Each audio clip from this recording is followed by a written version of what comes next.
All right, Federal Road Administration Office of the Railroad Safety Hazmat Material Compliance Manual.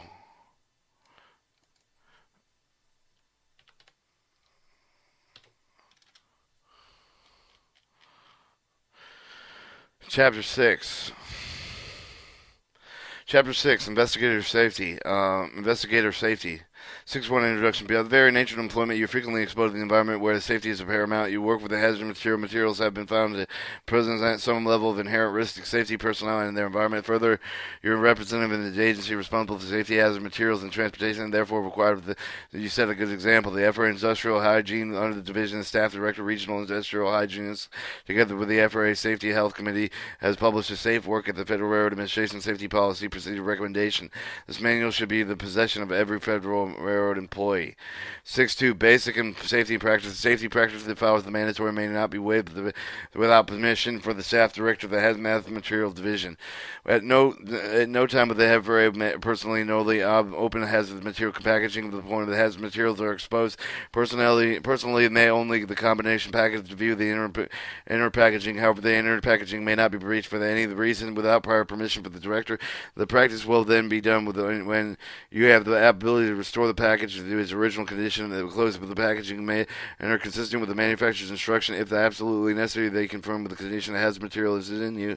You may request that the owner of the open package for your proper facilities are available. The owner does not feel that the package can be opened safely. You are not to force that issue. At no time the FRA personnel to open the level of the package containing the explosive radioactive materials and infectious substances. When opening vans, freight containers, box trailers, and other enclosed transportation vehicles, the containing hazardous material first secure the door as a safety trap prior to the opening and securing the load, but that has not shifted against the door to prevent spillage if the load shifting has occurred after the doors have been opened and secured. Wait the several minutes for the air exchange to take place within the vehicle. Some hazardous materials give off vapors that precipitate through package that you may be overcome if you enter the freight container vehicle immediately after opening. A van, freight container, box trailer, or other enclosed transportation vehicle inspected with requiring entry of the container shall be conducted with a two-person team within one investigators always positioned at the doorway. Never enter the one unit alone. Never always yourself to be shut inside of the unit. Determine the seals of leak-proof when existing of the van, freight container, box trailer, and other enclosed transportation vehicle. When leaving the freight dock area, always climb down using the stairs, ladder rings, and other ladders. Never jump down from the unit of the dock. Never handle the leakage packaging that has materials. The safety practices listed below are provided with guidance to material staff that are given those practices due to the consideration whatever the working of the hazard material enforces using caution with the climbing up the cargo tanks and the tanker cars. Portable tank surfaces must be slippery. Surfaces may be slippery, watery, icy, or snow. Don't proceed if you know the surface is not safe. Wear leather work gloves when handling freight. When lifting the bag and handling your knees, keep your back relatively straight. Do not bend over the waist lifting, where you could quickly injure your back in properly lifting. As for assistance with moving the freight around, do not jump from loading docks. Use stair ramps to get down from the ground level. Always wear eye protection in manufacturing industrial environments as appropriate. Air protection is necessary for the manufacturing and shipping facilities. Be aware of vehicles operating in the area. Ports, warehouses have vehicles of track activity. There are only some safety practices you must be aware of. The course leaving your daily activities. You also will be aware of your surroundings. Your good judgment will not. When you are not sure, check the supervisor. All right, 6.3 Accident Injury Reporting. You are to report even the smallest injury, cut, scrapes. To report the supervisor immediately to the chemical environment. Even the smallest cut can become an infected. Reporting injury will preserve the right to the work of the compensation, other employment benefits you may be entitled to receive. 6.4 Personal safety. By the nature of the business, which enforcement people are not always happy to see, is especially true if they know that they have not been conducting business in accordance with the hazardous material regulations.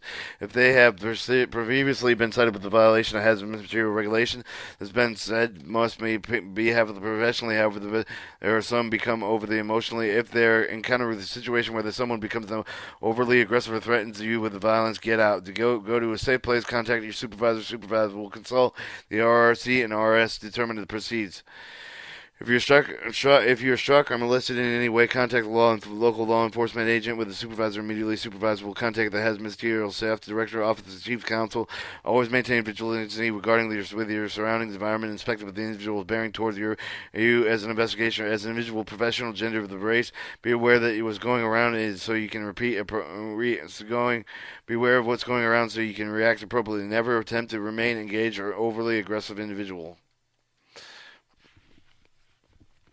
6.5. Operating non-government equipment. An inspector will not operate any piece of the railroad contracted company equipment. This prohibition is specifically included the railroad operating maintenance equipment, switches, and bridges. There is no exception to this rule. Inspector may, however, request that the railroad contractor company move a piece of equipment to facilitate an inspection or investigation. Notice that all the prohibition does not apply to the office equipment used exclusively to perform administrative functions of handling, opening, packaging, authorized under the Department of Finance authority, or opening, closing doors necessary for the course of the inspector's normal duties.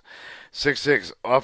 Offering advice for handling damaged cars. Inspectors will not offer instruction and advice that become the individuals with advice versus capacity directed by the handling of the damaged railway cars. However, during emergency response recovery the operation, inspectors may be warned of the incident. The commander will on-scene coordination. If in the inspector judgment an imminent hazard exists, the inspector may refer to the responder published in the Department of Transportation guidance outlined with the technical bulletin G0801 policy regarding intervention with the FRA personnel observing the railroad employees performing unsafe actions. This page has been left intentionally blank. This is inserted tab, chapter 7 here. Chapter 7, removal, replacement, and recording car seals.